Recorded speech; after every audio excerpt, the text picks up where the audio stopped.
que nós estamos aqui com o nosso querido comportor Ismael. Seja bem-vindo, viu, Ismael? Também já percebi aqui que a minha cunhada, a Regiane, também o Maílson, provavelmente a minha sogra também está junto, então sejam muito bem-vindos. E com certeza também temos aqui algumas pessoas que têm estado conosco durante todo esse período, pessoas aqui da igreja, pessoas aqui do distrito. Existem até algumas pessoas da minha família que também estão me assistindo. Então, mais uma vez, muito obrigado aí também ao Johnny, que é o meu irmão. Obrigado à minha madrinha, Angélica. É muito bom ter você aqui. E hoje nós estudaremos um pouquinho e falaremos um pouco sobre os mistérios da Bíblia. Vamos entender um pouquinho mais sobre esse assunto. Então, para você que ainda não me conhece, o meu nome é Joerton. E eu quero convidar aqui na frente uma pessoa muito especial. E eu vou orar com ela. E assim que a gente orar, eu vou estar abrindo a palavra. Então, quero convidar aqui na frente a Rayane, que é a minha esposa. Já apresentei ela na semana passada, mas gostaria de apresentá-la novamente, para que vocês a conheçam. Pelo menos 90% do meu trabalho, quem faz é ela. É muito bom tê-la aqui e tê-la ao meu lado, todos os momentos, tá? Posso orar contigo para a gente iniciar? Feche seus olhos aí onde você está e vamos orar também. Senhor, muito obrigado pelo privilégio de poder estudar mais uma vez a Tua palavra, que conforme a Tua promessa nunca volta vazia. Ela sempre vem preencher os nossos corações, sempre transforma vidas, e nós pedimos, por favor, a iluminação sobre a mesma nesse momento. Obrigado, Senhor, porque nós temos o privilégio de ter as Tuas palavras nas nossas mãos para que a gente possa examiná-la. Obrigado por isso. Nós agradecemos em nome de Jesus, o desejar de todas as nações. Amém. Obrigado, tá? Então nós vamos estudar um pouquinho hoje e vamos entender um pouquinho sobre os mistérios da Bíblia. Da onde nasce esse tema? Da onde nasce essa ideia? Essa ideia dos mistérios da Bíblia, ela nasce de alguns estudos bíblicos. Na época em que eu dava estudos bíblicos, eu tive muita oportunidade. Quando eu falo na época que eu dava estudo bíblico, quer dizer na época que eu dava estudos bíblicos todos os dias, pelo menos uns 6 por dia, tá? Eu continuo dando estudo bíblico. Mas eu queria te dizer o seguinte, nasceu uma ideia. Ao trabalhar com jovens, ao trabalhar com adolescentes, eu comecei a procurar um gancho para que eles pudessem ficar curiosos. E aí eu comecei a buscar um gancho dos mistérios da Bíblia. Existem alguns mistérios na Bíblia que a gente está acostumado, devido à tradição, e aí a gente pega e lê ou passa isso por alto. Eu vou te dar alguns exemplos. Abra a tua Bíblia aí, só para você ver um exemplo bem interessante, não é sobre esse que eu vou falar hoje, mas abra a tua Bíblia em Gênesis, só para que você veja um exemplo assim bem claro do que é os mistérios da Bíblia. Gênesis no capítulo 7, verso 1 e verso 2. Eu quero que você leia esses 2 versos na sua casa. Eu não vou ler com vocês aqui porque não é o meu tema, mas você vai ler em casa. Na verdade eu vou ler porque algumas pessoas aí não estão com a Bíblia, não é mesmo? Mas já aproveita para pegar a sua Bíblia aí, tá? Já aproveite aí. Vou ler com você. E eu queria te fazer uma pergunta interessante. Você lembra lá, por exemplo, quando a gente estudou e a gente viu sobre a Arca de Noé? Você lembra quantos animais de cada espécie entraram na Arca? Eu vou ler com você e depois você tire as suas conclusões. Esse é um dos mistérios da Bíblia. Olha o que está escrito. Depois disse o Senhor a Noé, entra tu e toda a tua casa na Arca, porque hei visto justo diante de mim nessa geração. De todo animal limpo tomarás para ti 7 pares. Que estranho. O macho e a sua fêmea. Mas dos animais imundos, 2. O macho e sua fêmea. Consegue perceber que mistério diferente? Parece que toda a nossa vida a gente escutou dizer que era apenas um par de cada. É um mistério, não é mesmo? Mas não é um mistério que eu quero compartilhar com você. Na verdade, a Bíblia tem vários desses que a gente achava que era uma coisa, mas quando a gente vai ler é outra. Você percebeu, você buscou a tua Bíblia aí? Se você não buscou, por favor, anote. Para que assim que a gente terminar esse culto, você vai lá procurar em Gênesis, no capítulo 7, verso 1 e 2, tá bom? Combinado, então. Mas o que eu quero compartilhar com você é um outro mistério. Um mistério que tem a ver com nomes. Você já se perguntou de onde veio o seu nome? É interessante porque o meu nome é um nome bem complicado, né? Joerton. E as pessoas perguntam, de onde saiu esse nome? E a verdade é que eu não sei explicar de onde saiu esse nome. Os meus pais me diziam que fizeram um anagrama com os nomes das pessoas da família, pegaram o nome do meu irmão, o nome do meu pai, erraram na hora que iam colocar lá no cartório, e aí, bom, meu nome, Joerton. Mas o que significa o seu nome? Também não sei, de verdade. Mas existem vários nomes com vários significados. E afinal de contas, eu queria entender com você o nome de duas pessoas. O primeiro nome que a gente encontra aqui é o nome de Adão. E Adão tinha sua esposa, Eva. E eu queria te fazer uma pergunta bem interessante. Você sabe qual era o nome de Eva antes de se chamar Eva? Essa é uma pergunta estranha, não é mesmo? Mas, irmão, Eva sempre se chamou Eva. Não. Mas Eva tinha outro nome antes de se chamar Eva? Tinha. Já sei, irmão. Era varoa. Não, não é esse nome que eu estou falando. Já sei, irmão. Auxiliadora. Não, também não é esse nome que eu estou falando. Mas, irmão, calma aí. Para você levantar uma questão dessa, para você dizer que Eva tinha outro nome, você precisa ver isso na Bíblia. Com certeza. Meus parabéns, inclusive, para você que está aí do outro lado e pensou dessa maneira, viu? A gente realmente tem que ver tudo isso na Bíblia. E por isso eu quero te convidar para que você pegue a sua Bíblia aí do outro lado em Gênesis, no capítulo 5, no verso 2. Eu quero ler com você e eu quero entender um pouquinho mais a respeito desse verso. E na verdade, o mistério da Bíblia que a gente vai estudar hoje tem muito a ver com a questão do nome e a importância do nome. Então procure aí, Gênesis capítulo 5, verso 2. Aqui está escrito o seguinte, preste bem atenção. Macho e fêmea os criou. Preste bem atenção. Os criou. Se eu estiver falando para você em português, isso aqui seria no plural. Se eu estivesse falando para você em hebraico, seria um dual, de duas pessoas. Os criou. Continua. E os abençoou. Você percebe que são dois? Continuamos lendo então.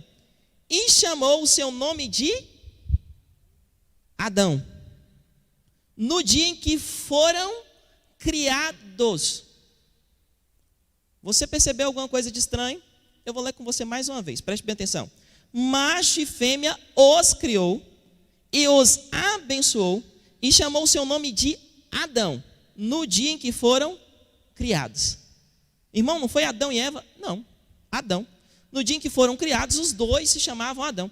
Irmão, você está louco? Não, não estou louco, está dizendo na Bíblia aqui. Os dois se chamavam Adão. Na verdade, eu fiz até um pequeno artigo sobre isso. E é muito interessante entender um pouco mais por que Eva não se chamava Eva antes. Na verdade, você sabia que Eva não foi Deus que deu o nome para ela de Eva? Irmão, mas isso parece ser muito sério. A gente precisa ver na Bíblia. Meus parabéns mais uma vez. Com certeza a gente precisa ver na Bíblia. Não foi Deus que deu o nome para ela de Eva. Volte um pouquinho a sua Bíblia aí comigo. Lá em Gênesis, no capítulo 3, no verso 20. Após o pecado, depois que o ser humano já tinha pecado, olha só o que acontece. Deus ele vai falando a consequência do pecado de cada um. E aí, dentre essas consequências, depois disso, Adão chega para conversar com Eva. E Adão diz o seguinte, capítulo 3, verso 20. E chamou Adão o nome da sua mulher de Eva, porquanto ela era mãe de todos os viventes. Quem colocou o nome de Eva foi Adão. Você percebe? E quando você volta antes desse verso que eu estou te mostrando, você não encontra na Bíblia o nome Eva, mas você encontra na Bíblia o nome Adão. Mas por que você encontra isso? Porque ambos tinham o mesmo nome. Irmão, isso é muito estranho pensar dessa maneira, nem é tanto assim. Pense bem comigo. Quando a gente olha, por exemplo, hoje, as pessoas se casam. Quando as pessoas se casam, elas não têm o mesmo nome em si, mas elas têm o mesmo sobrenome. Por exemplo, eu me casei com a minha esposa, Rayane. Meu nome era Joerton Ferreira Lopes.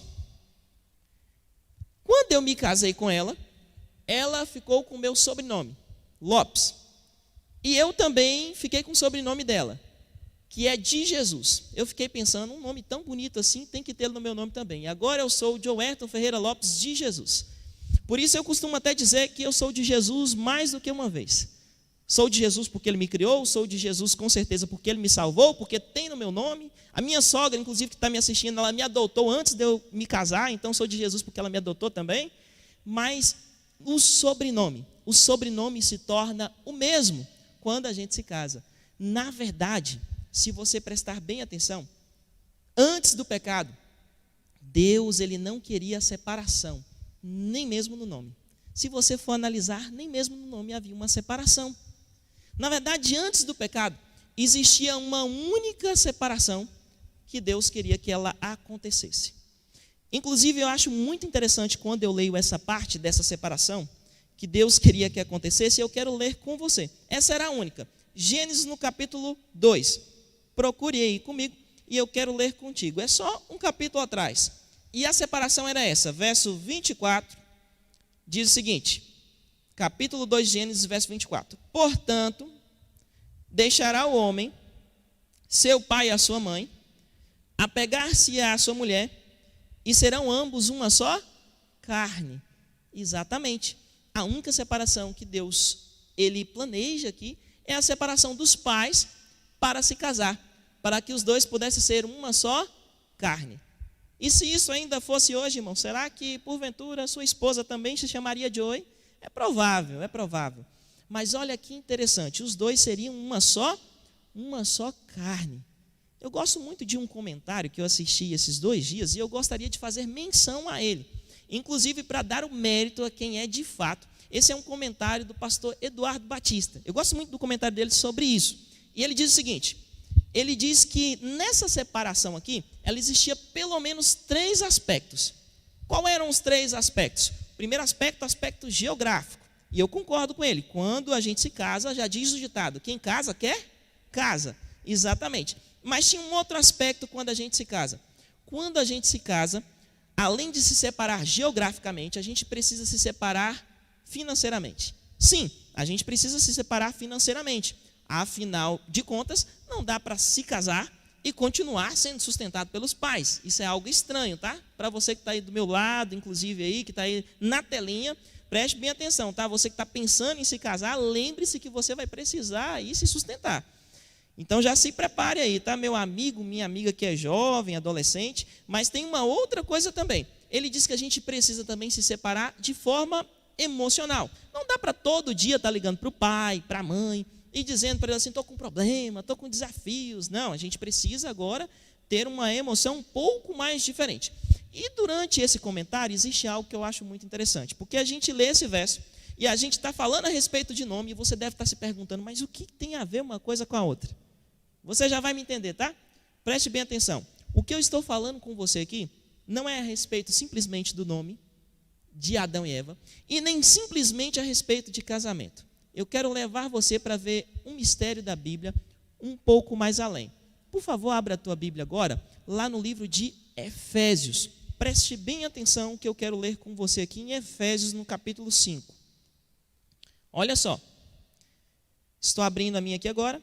Efésios, capítulo 5. Efésios, no capítulo 5. Quero ler com você alguns versos interessantes. Eu quero ler primeiro o verso 22 e 23, para você entender um pouco mais sobre o contexto.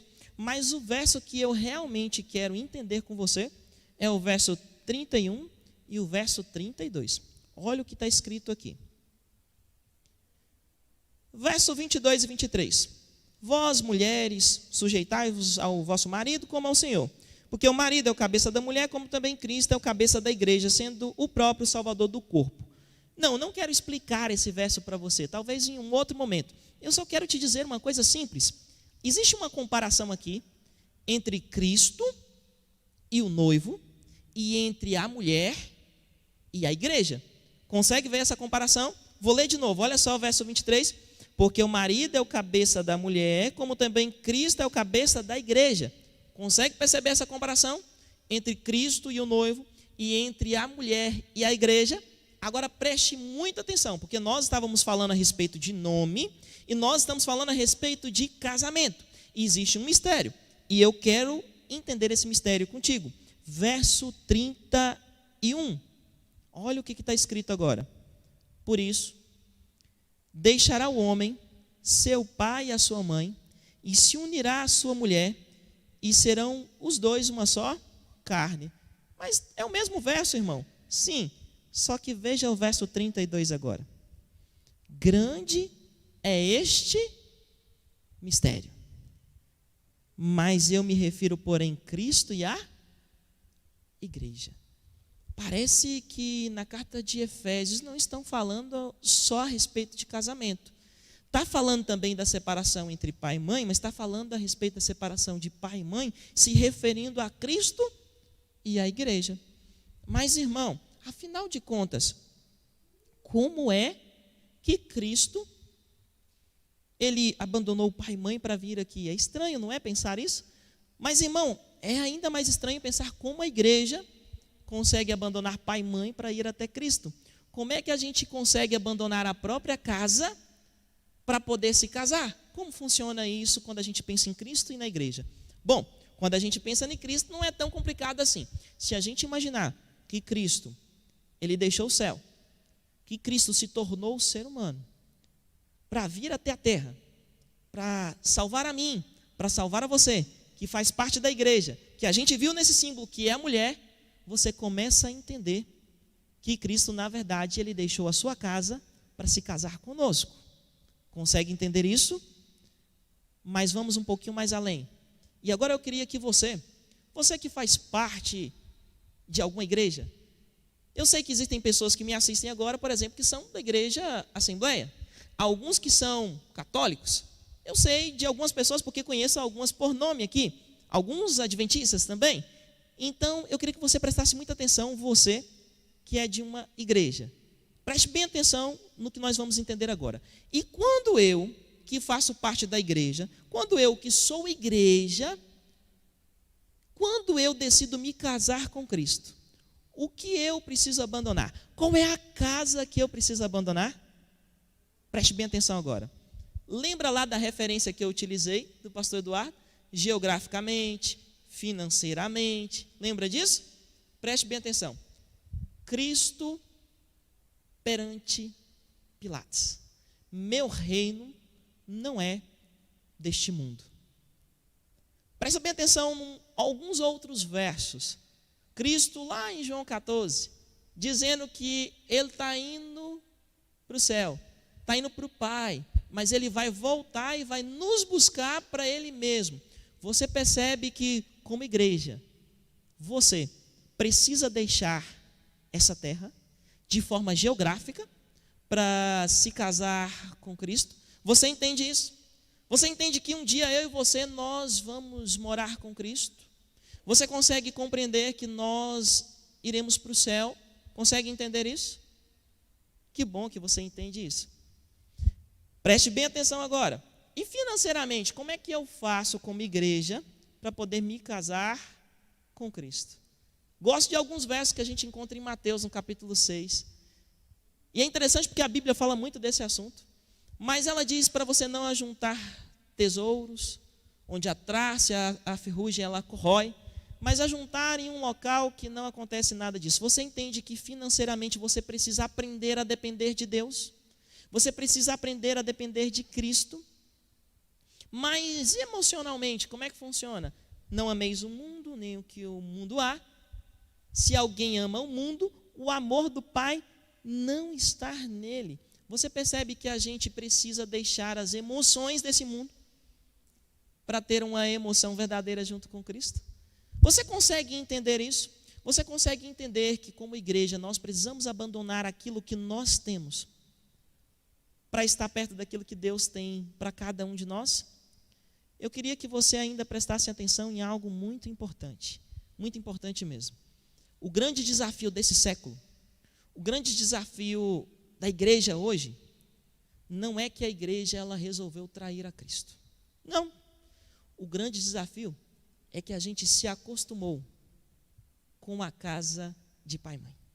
A gente se acostumou a não querer sair da casa de pai e mãe. A gente não quer viver uma vida com aquele que entregou tudo para me salvar e para te salvar. Mas, irmão, ainda não entendi o que isso tem a ver com o nome. Preste bem atenção, porque agora você vai começar a entender. Lembra lá no início? Quando Adão e Eva se chamavam Adão?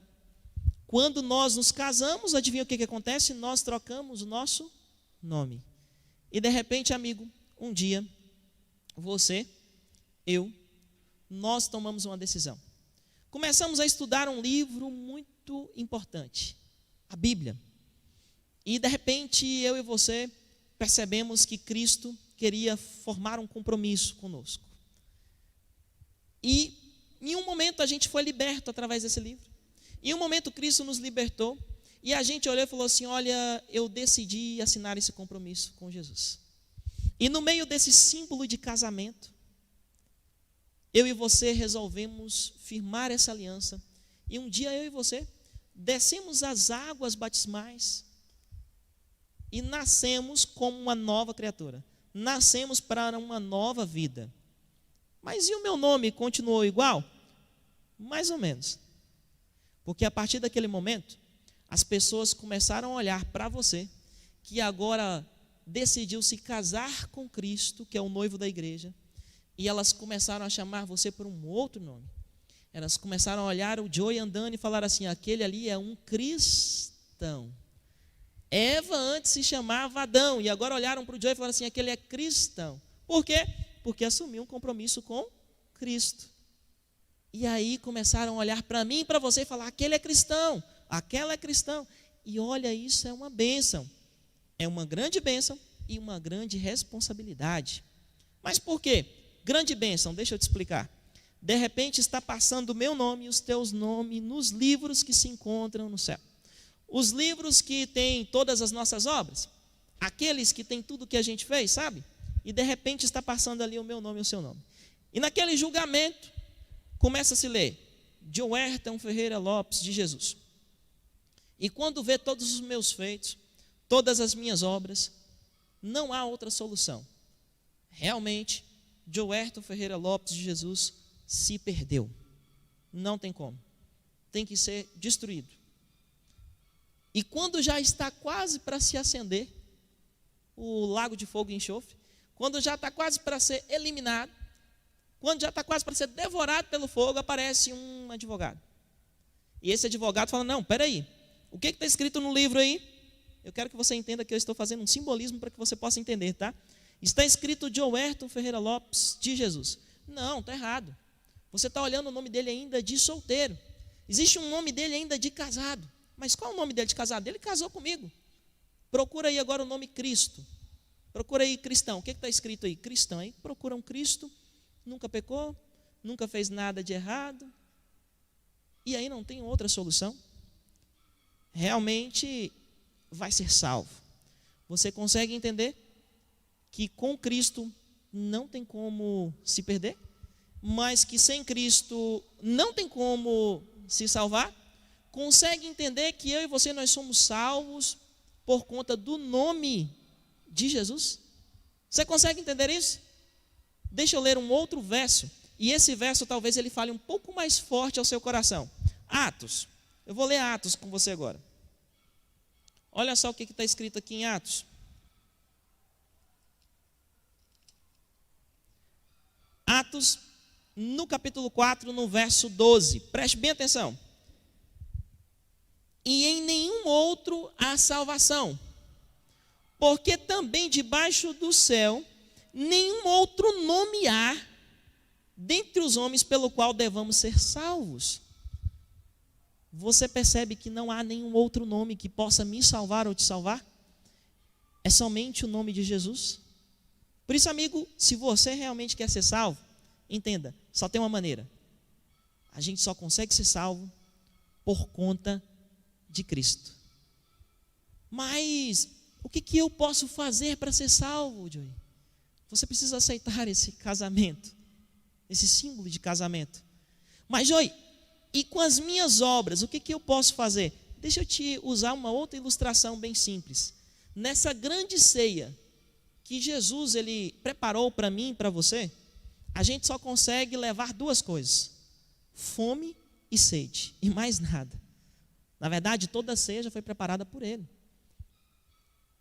Cristo é o único nome pelo qual nós importamos que sejamos salvos. Deixa eu ver se você está entendendo um pouco mais. Quando nós falamos a respeito do nome de Cristo, nós estamos falando de um nome que, quando a gente lê a palavra de Deus, esse nome ele já expulsou demônios. Esse nome, ele já curou pessoas. Esse nome, o nome de Cristo, ele já fez pessoas ressuscitarem. O nome de Cristo já fez grandes maravilhas.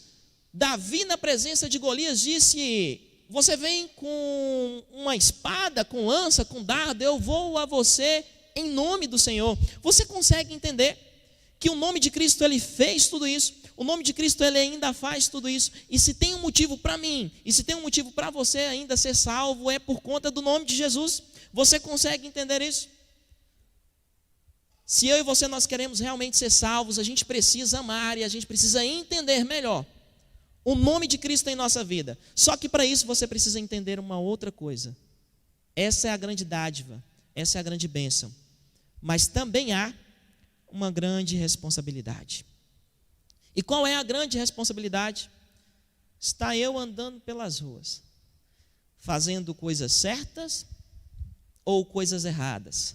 A partir de um momento em que eu já assumi um compromisso com Cristo e carrego o seu nome em mim. E de repente as pessoas que estão em volta, elas olham e elas dizem: ali vai um cristão. Consegue entender isso? E às vezes o nome de Cristo está sendo profanado, porque eu e você estamos fazendo isso. Quando nós fazemos alguma coisa de errado, quando eu e você estamos fazendo coisas que não estão certas, nós estamos carregando o nome de Cristo para algo errado, porque eu e você assumimos um compromisso com Ele. Irmão, isso é muito forte que você está falando, mas você nunca ouviu por aí, meu amigo, minha amiga que é da Assembleia, meu amigo, minha amiga que é católico, que é adventista, você nunca ouviu por aí as pessoas dizendo assim: nossa, eu não vou naquela igreja, não vou porque fulano, ciclano, beltrano, eles fizeram isso. E aí você até insiste, como eu também faço, mas você não tem que ir por conta de fulano, ciclano, você tem que ir por conta de Jesus, não é mesmo? Só que cada um de nós temos a responsabilidade de carregar o nome de Jesus e ser testemunhas dele a outras pessoas. E eu queria te fazer uma pergunta muito sincera: como você tem carregado o nome de Jesus? Como você tem feito isso? Você tem tentado fazer as coisas que Jesus fazia?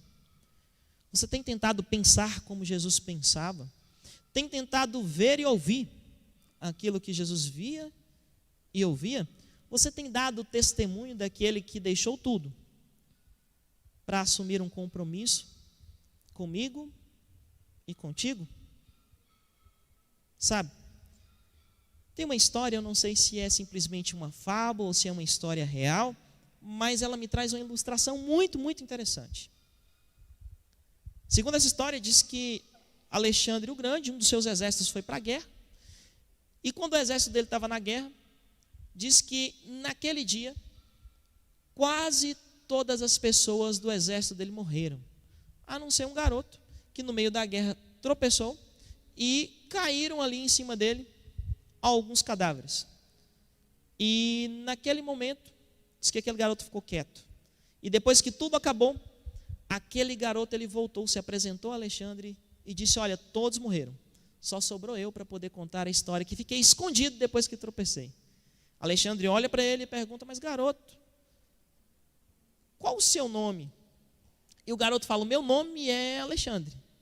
E Alexandre olha para ele: então seu nome é Alexandre, e você viu os seus amigos morrendo, e você ficou ali caído, e você não fez nada, e o seu nome é Alexandre? E ele disse: sim. Ele falou: seu nome é Alexandre, o meu também é Alexandre. Eu queria te dizer uma coisa: com essa atitude você precisa fazer uma das duas escolhas. Ou você troca de atitude, ou você troca de nome. Não podemos carregar o mesmo nome com tais atitudes. Eu não sei se você consegue entender o que eu estou querendo ilustrar para você com essa história. Mas Cristo fez muitas coisas na terra. Cristo foi a luz do mundo. Ele olhou para mim e para você e falou: vocês também serão a luz do mundo. Cristo disse que nos amou primeiro, e Ele disse para mim e para você amar outras pessoas. E com as atitudes que nós podemos ter, talvez precisamos fazer também uma das duas escolhas. ou a gente vai trocar de atitude, ou a gente precisa trocar de nome. Por isso eu ainda queria fazer um apelo para você que está em casa.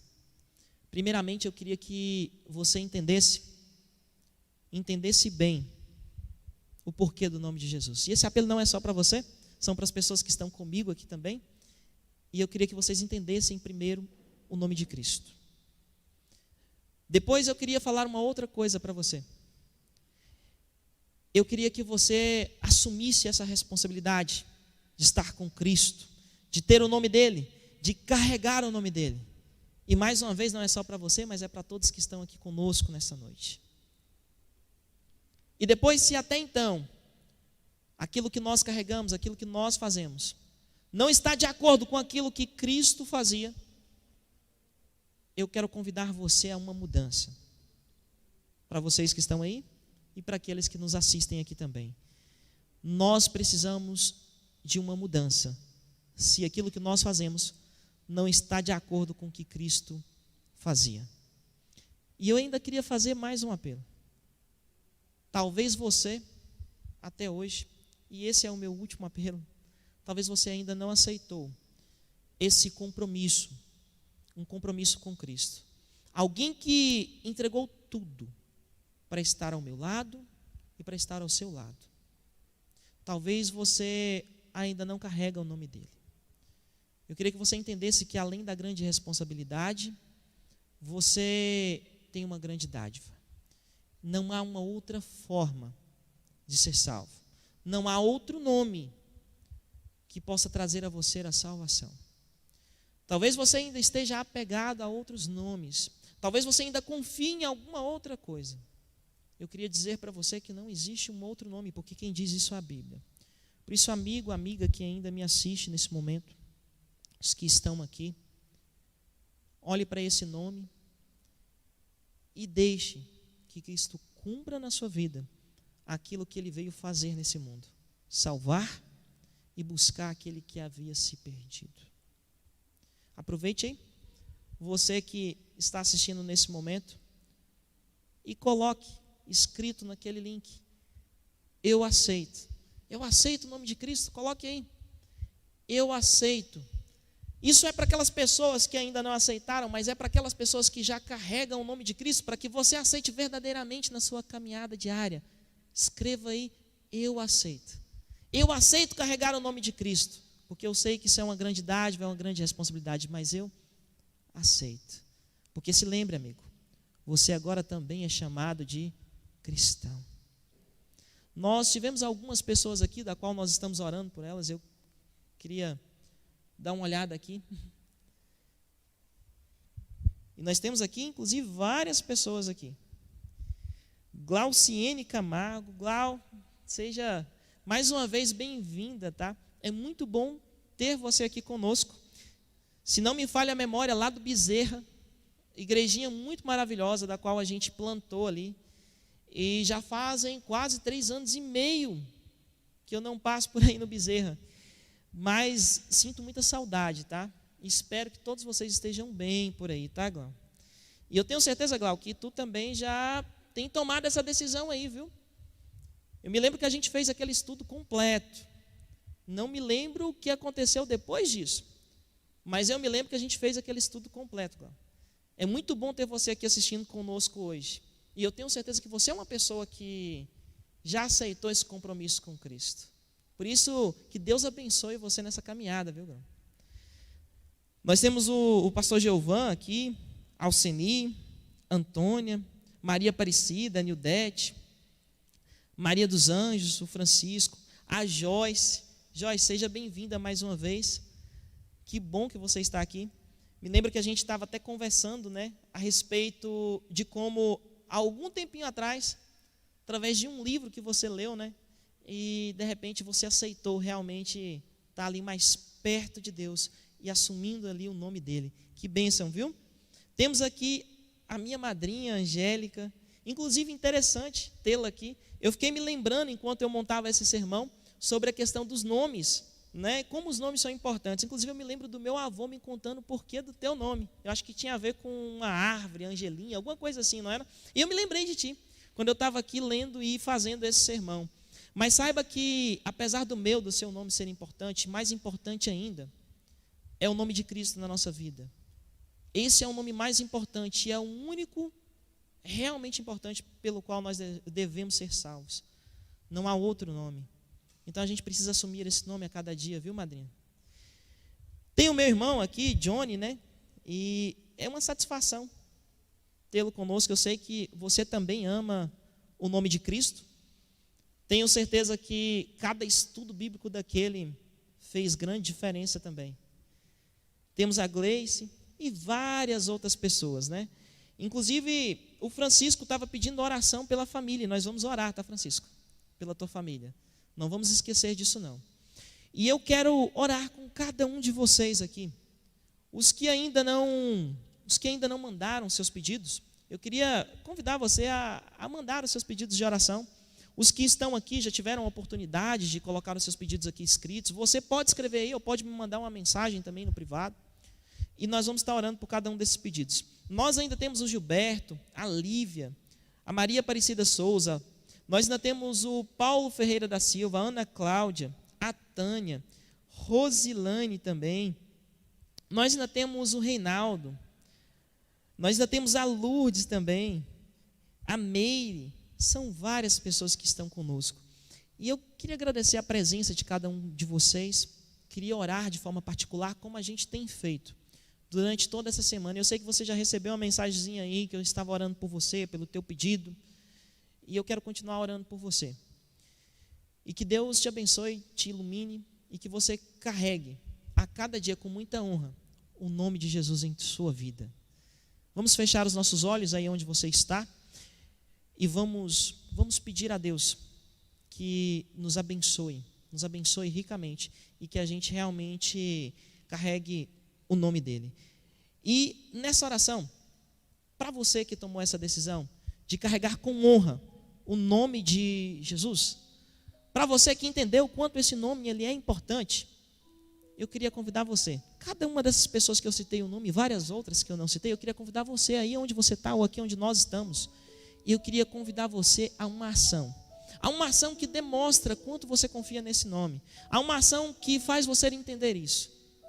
Diz que todo joelho se dobrará perante o nome de Jesus. E eu quero convidar você agora a fazer isso. Eu quero convidar você aí onde você está, ou aqui onde nós estamos, a dobrar os seus joelhos por conta do nome de Jesus.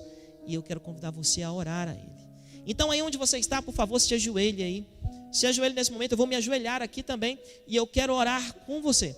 Eu quero orar com você e quero orar justamente para que Deus, Ele nos abençoe, para que a gente entenda melhor um pouco mais a respeito do nome dEle e como esse nome faz a diferença em nossa vida. Eu estou me ajoelhando aqui, quero convidar você a se ajoelhar aí também. Feche, por favor, os seus olhos e vamos orar. Senhor, obrigado, ó Pai, porque esse é um exército que carrega o Teu nome e que está de joelhos dobrados, porque nós sabemos quão poderoso esse nome é, quão importante esse nome é. Na verdade, eu não diria que esse nome é o mais importante, eu diria que ele é o único nome importante. E eu quero pedir para o Senhor, por favor, nos ajude a carregar com muita honra esse nome, a carregar com zelo. Nos ajude também a entregar a nossa vida completamente ao Senhor. Obrigado por cada uma dessas pessoas que esteve aqui conosco mais esta noite. E nós queremos pedir que o Senhor, por favor, nos abençoe, porque nós oramos em nome de Jesus, o desejado de todas as nações. Amém. Amém. Amém. Não se esqueça você, meu amigo, minha amiga, que nós estaremos de volta na quarta-feira, estudando um pouco mais a respeito da palavra de Deus, entendendo um pouco mais os mistérios que a palavra de Deus pode trazer para cada um de nós. Que Deus Ele te abençoe nessa noite maravilhosa.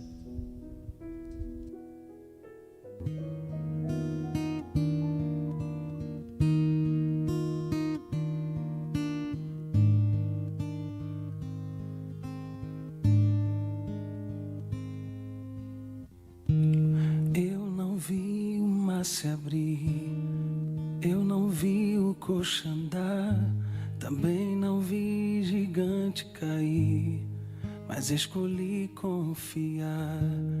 Eu não vi Jesus ressuscitar, também não vi o pão multiplicar, mas pela fé que o justo viverá. Muitos duvidam e zombam de mim. Teu Deus não existe, não pode te ouvir, mas isso não vai me abalar. Pois a fé não consiste no que posso ver, mas crer que o impossível vai acontecer.